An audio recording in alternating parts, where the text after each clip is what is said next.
I heard there was a story of you pole dancing. Yeah, so...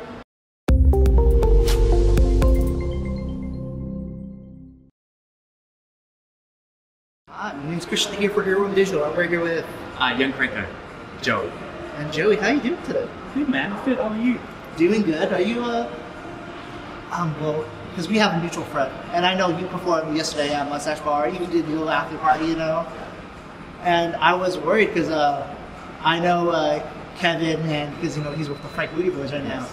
I heard they kind of go heavy. Oh. And I was worried. I'm like, oh, I wonder if Joey's gonna be to say it, but he's like, oh no, Joey's like clean dude. Like he's not gonna mess around too much. Well, there was like, it's funny. There was 2 after parties. So like one, the after play I played at, and then there was one after parties.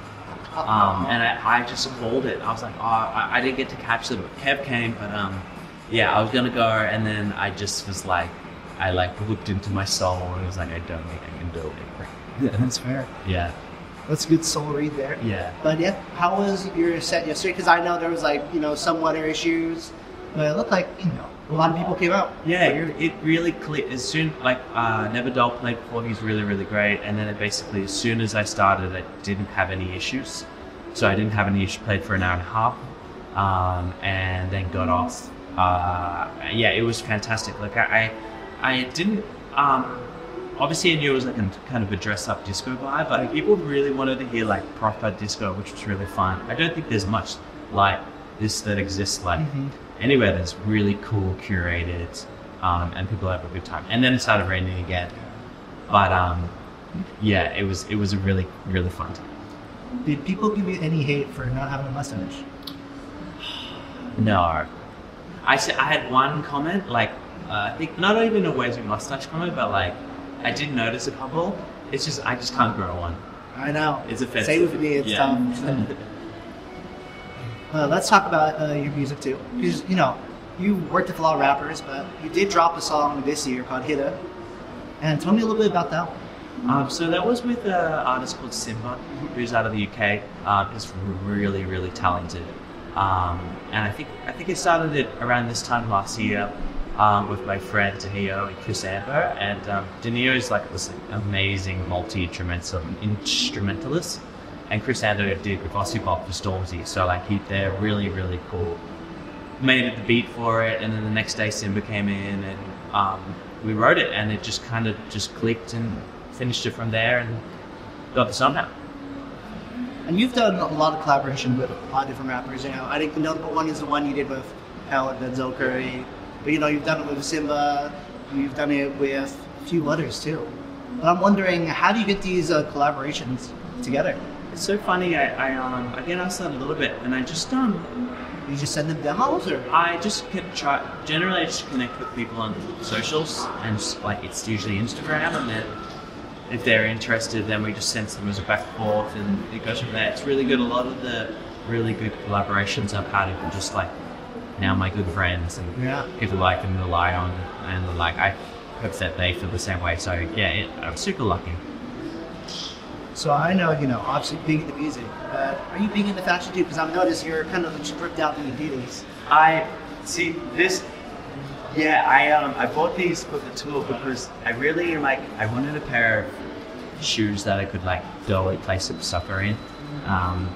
So I was like, well, I'll wear these, and they've actually turned out to be the best like tour shoes ever, because they're like leather, they're like really comfy, they're really light, and they're like sort of like somewhere, but they're futsal shoes, so sort of between a runner and like actual, and they look okay too.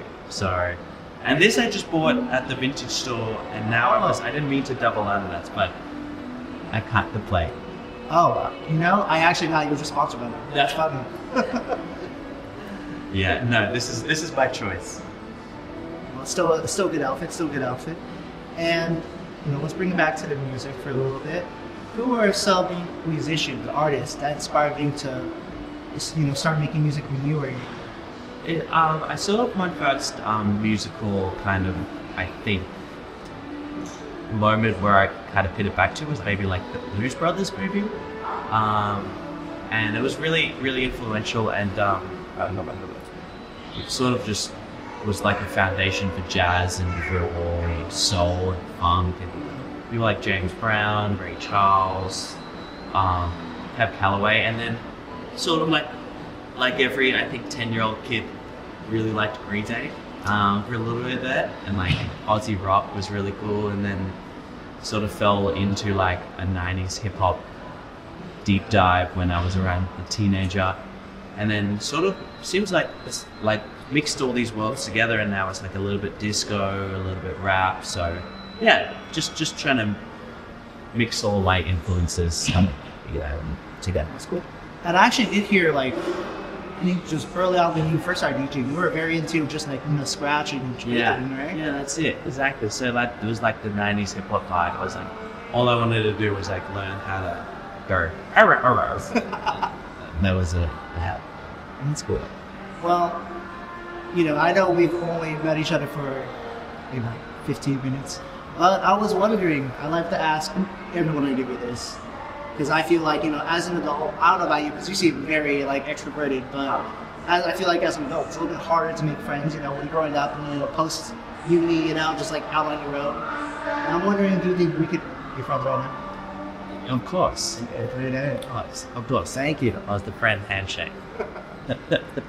And a thing I love to do for my friends is, because, I love languages, right? Yes. Yeah. One of them for me is, just like receiving, giving gifts. So I have some gifts for you. Shut up.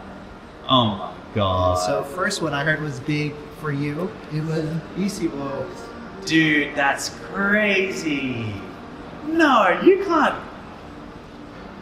Are you sure? Yeah, like the outfit's also good. This is exactly the same. Yeah. Oh my God. Whoa. Man, thank you so much. That's very kind. Thank you. Are you sure? Yeah. So kind. Oh my God. This is exactly.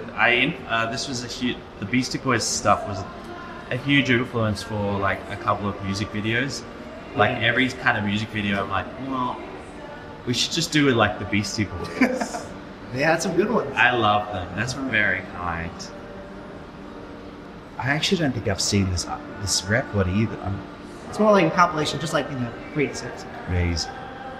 Crazy. This is the legends, and this is the influence of the legends. Thank you. Very kind. You're welcome.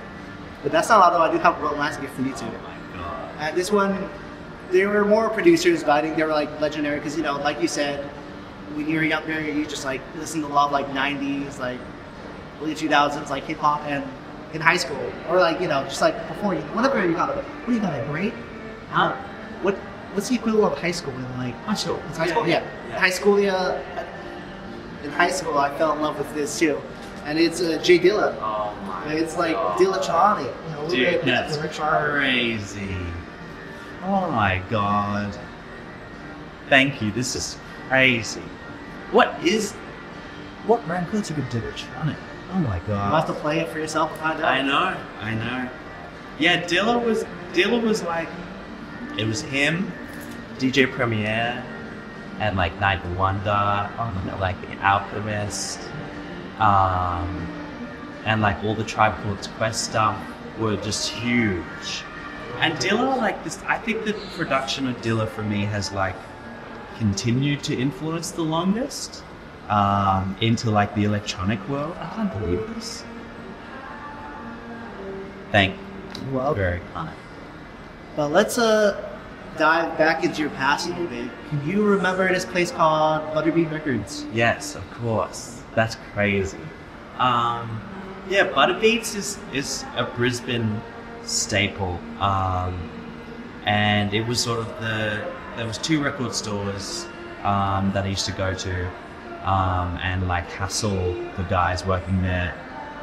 There was Butterbeats, and the other one, actually I can't remember off the top of my head, but there was a guy named Joe working there, and he was really nice, and I was sort of like coming in my school uniform and would just annoy them, but they were really nice, and I didn't ever feel like they were snobby or anything about music, and sort of introduced me to my first record fair that I used to go to, and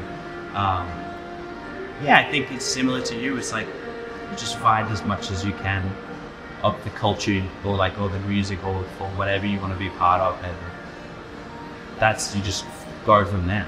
Yeah. Yeah. And, you know, I know a little bit of some Australian rappers. I think the legendary ones, you know, Hilltop Hoods, you know. Of course. But what can you tell me about Mr. Hill? How big was he for you? He's the best. Yeah. Mr. Hill's, yeah, so that I was, when I was 17, 18, there's a guy named DJ Warchuk who I was like, it's like, oh, just like, we was offered some DJ lessons. So I think I might have just hit him up to see if he could teach me how to scratch. And he told me, I was like, and then he introduced me to this guy, Mr. Hill, who's a rapper out of Brisbane. And he was like, do you want to come be my DJ for there's like 3 or 4 shows? And I freaked out. And I was like, oh my God, obviously. And it was really it was like life-changing. I still remember that moment where he asked me, we flew to Sydney, and I never, you know, Sydney for music was an amazing experience. We did that a couple of times. We did Toowoomba and Byron Bay and all those places. So yeah, it was a bit of a life-changer meeting him and Wiltshire and a bunch of other Brisbane legends. Wiltshire, Mr. Hill, all that to that. You played a lot at the Boulevard, right? Yes, I did play it with Boulevard. And that was sort of where it came from. Like, it went from a little bit more hip-hop oriented to like dance and like sample dance and disco, and we really learned about house music. Like, there's a couple of guys, Nick, Ty, Benji, and my best mate, where just was best man for his wedding. I met at Boulevard. So wow. Yeah. So it's a couple of like those. That time in Brisbane was so fruitful and had such an amazing string of luck with meeting people and getting introduced me to people. So yeah, really grateful in those times. I'm really grateful on this. This is amazing.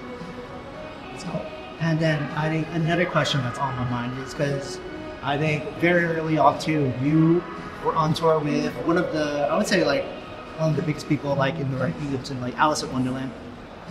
And I heard there was a story of you pole dancing. Yeah, so I don't actually think I pole danced, but she did a launch at a strip club in Brisbane, and I supported her, and yeah, she was on her debut album release. It was packed out. And yeah, it was really fun. I don't remember there being a stripper pole. No, I remember there was stripper poles, but I don't remember being on the stripper pole. That's funny. Well, I mean, who knows back then? But yeah, word on the street was you were pole dancing to Soul Helping. So. That's to be confirmed. And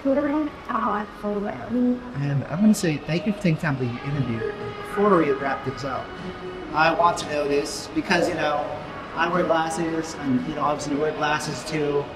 And do you think it's because your family runs an optometry business? Yeah, that's right. Yeah, so I get hooked up with all the glasses. Yeah, so very lucky. Anytime I have eye issues, I just hit up my dad. Very lucky. Very supportive parents too. Yeah.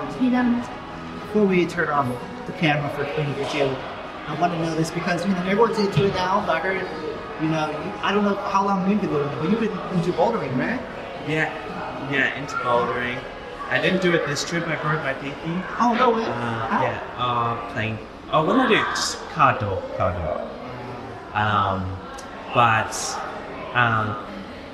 Yeah, like, so I did climb this trip. Well, next trip I'll be back at it now. Thank you for the time to be here.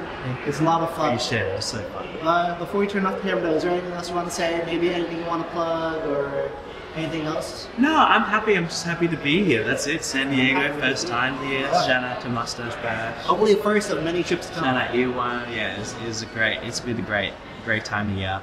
Hopefully, I'll be back.